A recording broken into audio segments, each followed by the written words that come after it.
संगम युग का वर्षा यही है, शिव से मिलन मनाना। समय श्वास संकल्प सभी सेवा में लगाना। पवित्रता बरसाए जग में, पवित्रता बरसाए जग में। फरिश्ता झलक तुम्हारी, फरिश्ता झलक तुम्हारी।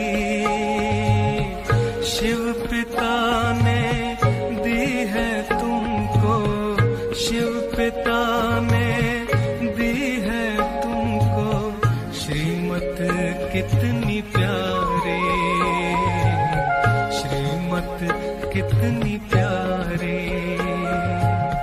मीठे बच्चों आदर पधारिए, मंजुल मधुर निमंत्रण।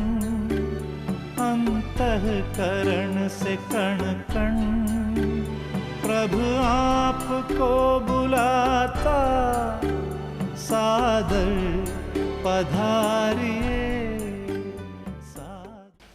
आप सबका दिल में यही है कि न सिर्फ दादी हमारे पास आई है, परंतु बाबा हमारे पास आए हैं। दादी को देख करके बाबा ही सामने हाजिर हो जाते। ये बड़ी भाग्य की बात है कि 2 दादियाँ हमारे साथ हैं। बहुत ही कम ऐसे भारत से बाहर विश्व में कहाँ पर भी होता कि 2 दादियों को हम साथ में मिलते हैं। तो आज थोड़े समय के लिए दोनों दादियों के साथ रूरेहान करते हैं। ठीक है दादी? मैं जानती हूँ कि सवेरे से आपसे हमने बहुत सेवाएं ली है, आपको बहुत व्यस्त रखा है, और अभी भी सब बहुत दूर दूर से आए हैं, तो थोड़ा समय भी उन्हों को मिलेगा तो बहुत प्राप्ति हो जाएंगी। दादी, आपकी कहानी हम सब सुनते हैं तो ये हमें पता है कि आप 9 वर्ष की आयु में ही बाबा के पास आ गए थे, और आज आपकी आयु उस हिसाब से, वैसे कहते हैं कि आयु को गिनती नहीं करना चाहिए परंतु सब जानते हैं कि यज्ञ का इतिहास 70 वर्ष का है, तो हिसाब सामने है सबके। तो जब आप बाबा के पास आए और उस समय आपको कहा गया, बाबा ने, मम्मा ने खुद ही आपको शिक्षा दी बड़ी प्यार से, और आपको कहा कि आत्म स्थिति का अभ्यास करें, तो उस समय की आत्म स्थिति क्या थी? और आज जबकि 70 वर्ष की यात्रा करते यहाँ तक पहुँचे हैं, अब आपकी आत्म स्थिति की स्थिति क्या कहेंगे? कुछ फर्क या सेम?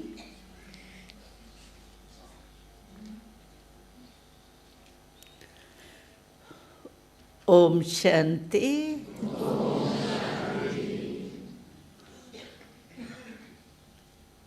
आत्म अभिमानी स्थिति का अनुभव तो आप सबको है ही, लेकिन हम जब पहले पहले आए तो हमें तो कोई स्पिरिचुअल नॉलेज का ज्ञान ही नहीं था, क्योंकि बचपन था और बचपन में इन बातों की तरफ रुचि होती नहीं है। इसीलिए हमको आत्मा परमात्मा के बारे में या देवताओं के बारे में कोई भी नॉलेज नहीं थी, न रुचि थी कि मैं इस नॉलेज को समझूं। लेकिन हमारी लौकिक माता के कारण उनकी रुचि थी कि मेरी बच्चों में से एक बच्ची परमात्मा की तरफ लग जाए तो बहुत अच्छा है, क्योंकि हम 4 बहनें थे। तो माता जी के कहने परमान, राय परमान हम बाबा के पास पहुँचे। क्यों? उस समय बाबा ने एक स्पिरिचुअल बोर्डिंग के रीति से खोला था, जिसमें हम सभी बच्चे जो थे वो 10-11 आयु तक ही थे। तो वो सभी हम इकट्ठे हुए थे वहाँ, और बाबा ने हमको यही लक्ष्य दिया, तो बच्चे तुम कौन हो? तो बाबा ने जो कहा तुम कौन हो, तो नई बात लगी ना हमको। बाबा देख तो रहा था कि बच्चे हैं, लेकिन बाबा ने जब कहा तुम कौन हो, तो सबका संकल्प चला, बाबा हम तो साधारण बच्चे हैं, ये है फलाना नाम है, फलाना जो होता है स्कूल में। लेकिन बाबा ने कहा मैं पूछता हूँ आप कौन हो? तो सभी सोच में पड़ गए। तो बाबा ने कहा देखो 2 शब्द आप यूज़ करते हो सारे दिन में, एक मैं, दूसरा मेरा। और कितने बार आप ये 2 शब्द यूज़ करते हो? सभी करते ही है। तो हम लोगों ने कहा कि बाबा हम करते तो है। तो कहा मैं और मेरा एक होता है या मैं और मेरा अलग अलग है? शब्द ही अलग है तो ज़रूर अलग ही होंगे। तो बाबा ने कहा शरीर के लिए आप क्या कहते हो, मेरा या मैं? मानो हमको सिर दर्द है, तो हम क्या कहते हैं, मैं सिर दर्द हूँ या मेरे सिर में दर्द है? मेरे सिर में दर्द कहते हैं, मैं सिर दर्द तो कहते नहीं हैं। तो बाबा ने कहा शरीर तो आपका हुआ, मेरा हुआ, लेकिन मेरा कहने वाला मैं कौन? ऐसे क्वेश्चन किया बाबा ने। तो हम सभी ने मिल के कहा मैं कहने वाला तो मेरे का मालिक हुआ, अलग भी हुआ, मालिक भी हुआ। मैं कोई भी चीज़ के लिए कहती हूँ मेरा, तो मैं मालिक हूँ, तभी तो मेरा कहती हूँ ना। तो बाबा ने कहा बच्चे आपको पता नहीं है, आपको पता है कि आप इस शरीर की मालिक आत्मा हो, और आत्मा आपके मस्तक में निवास करती है, और आत्मा ज्योति रूप है।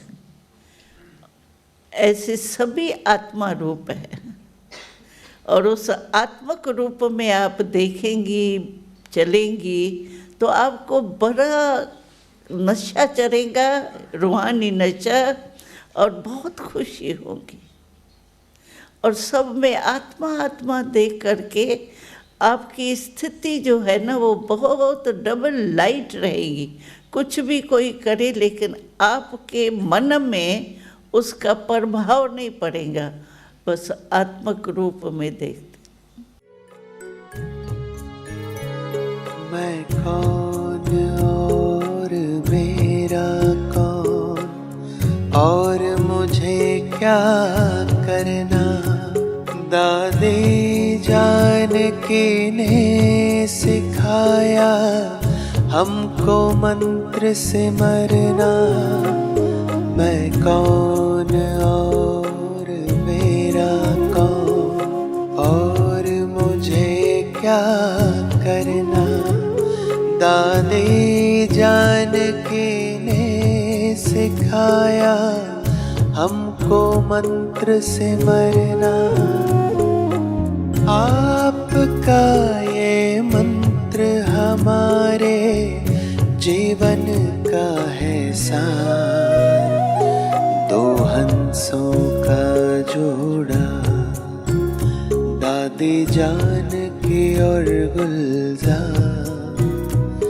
2 हंसों का जोड़ा।